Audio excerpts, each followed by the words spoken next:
ওই খুঁটিহীন নীলাকাশ ভুবন মাঝে তুমি কুদরতি ইশারায় রেখেছো এই শ্যামল পৃথিবীর চিত্রখানি নিপুণ তোমার হাতে তুমি এঁকেছো।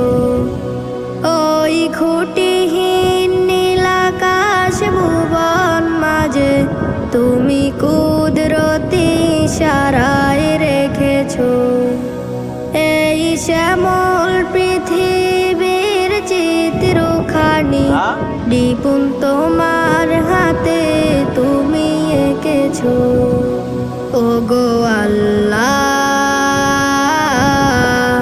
শুকরিয়া জানা আমার যে